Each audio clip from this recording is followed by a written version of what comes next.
Assalamualaikum warahmatullahi wabarakatuh.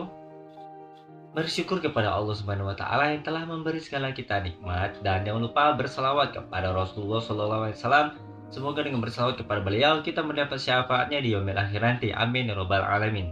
Oke, ghibah mutlak hukum dasarnya haram. Gak boleh. Bukan hanya yang bercerita, tapi yang mendengarkannya pun ikut gibah. Jadi kalau ada yang gibah itu ditegur, kalau nggak berani menegurnya kalian pergi aja dari situ. Meskipun hanya dengan dua kata, misalnya, tuh tukang tidur misalnya, tuh tukang makan, gitu ya misalnya ya, nggak boleh. Oke, sebelum lebih lanjut, 6 syarat boleh gibah. Ada nih, saya ingin memberitahu, ternyata pada zaman Rasulullah itu kalau ada yang gibah itu tercium bau bangkai. Tapi kenapa sekarang enggak terjadi? Kenapa sekarang kalau ada yang gibah itu enggak terasa ada bau bangkai? Nah, oke, saya jelasin ya. Pada zaman Rasulullah itu dulu di sebuah majelis, yaitu di sebuah majelis ada aroma bau bangkai. Para sahabat tuh mencium terus, bau apa ini gitu kan?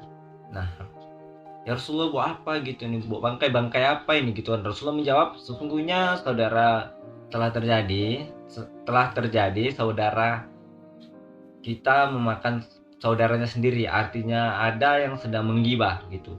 Nah, di kisah lain ada seorang murid bertanya kepada ulamanya, kenapa sekarang bau itu nggak terasa lagi tercium sama kita? Ulama itu menjawab dengan mudah, dengan logikanya seperti ini. Kalau tukang sembelih itu ya, ya kan, atau tukang potong, itu nggak akan lagi darah tercium bau amis. Nah, dia menjawab seperti itu gitu. Jadi kayak udah terbiasa jadinya, jadi nggak terasa tercium lagi. Nah, oke. Kemudian langsung aja kita ke 6 syarat boleh gibah apa aja. Yang pertama yaitu ingat baik-baik, perhatikan baik-baik, jangan sampai salah paham.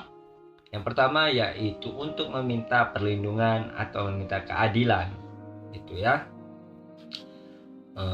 Misalnya seorang istri dipukul oleh suaminya, dia kan dipukul gitu. Jadi dia memohon dia ngelapor ke RT ngelapor ke polisi gitu ya, supaya ada keadilan, supaya wanita ini dilindungi, diasingkan dulu ya kan, suaminya lagi emosi. Nah, itu boleh. Yang kedua itu untuk mengubah kemungkaran. Misalnya sekelompok remaja di kampungnya kan menjudi gitu, atau suka minum tua ya kan, masih belum minum tua lagi. Nah, boleh kita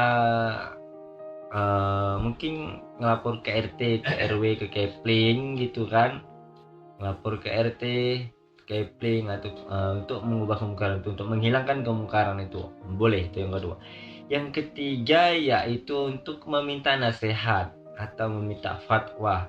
Ya misalnya tadilah seorang istri punya suaminya menjudi gitu ya kan, main judi, dia meminta nasihat, cuman nih suami saya tukang judi ya kan, nggak kerja, malas segala, dia suka marah-marah, apa yang harus saya lakukan? Apakah saya meminta cerai, minta talak kepadanya? Itu boleh, seperti itu boleh.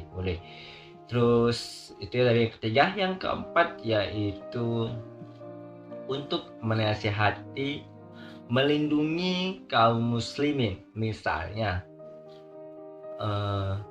loh, ini mencalonkan jadi wali kota, ini udah 3 kali dia korupsi loh, gitu kan misalnya. Hati-hati loh gitu, kita mesti berhati-hati, mesti kita mencurigai gitu ya kan.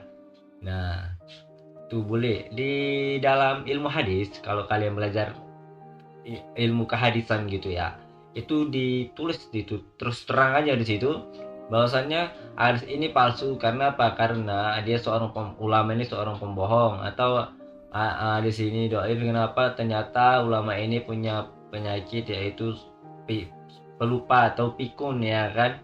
Nah, boleh seperti itu. Oke, yang kelima yaitu dia terus terang menunjukkan aibnya, dia menunjukkan perbuatannya. Misalnya dia minum es di bulan Ramadan di siang bolong gitu ya, atau dia merokok, atau dia yang lain ya, bolehlah seperti itu. Oke. Nah, itu kalau memang dia mempublikasikannya gitu ya, mempublikasikan aibnya. Misalnya ya ada menteri gitu, dia baru aja bilang kemarin korupsi harus dilawan, iya kan, kita harus anti korupsi, ternyata ketahuan masuk TV ya kan, KPK menangkap dia terbukti korupsi, iya kan. Nah, ternyata ini ya pelaku korupsi, dia yang, nah boleh lah seperti itu, iya kan. Nah boleh. Yang terakhir, yang keenam ya, yang terakhir yang keenam yaitu menyebutnya dengan gelar yang nggak baik, tapi dia suka atau dia ridho, nggak apa-apa. Misalnya, eh, eh, misalnya, kampung tuh ada lah yang jago main bola, namanya Ricky. Ricky mana nih? Ricky yang matanya juling atau Ricky Garong gitu kan? Satu juling karena matanya sedikit juling, satu garong karena ternyata dia waktu kecil suka kotor macam kucing garong atau gimana gitu ya. Dan dengan catatan yang disebut itu dia ridho gitu.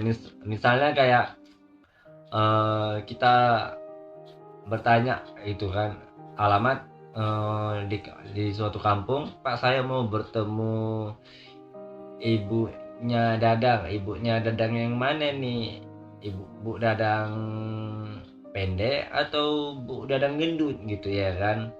Tapi dengan catatan mereka pun nggak apa-apa dengan sebutan itu. Dengan sebutan itu mereka mungkin menjadi lebih dikenal gitu ya kan, nggak apa-apa. Kayak misalnya ada artis nih Daus Mini kan, dia nggak apa-apa ternyata dia ridho, ya udah nggak apa-apa, nah itu boleh. Nah semoga bermanfaat, jangan lupa subscribe, nyalakan tombol lonceng, like, komen, dan yang paling penting share, oke? Wassalamualaikum warahmatullahi wabarakatuh.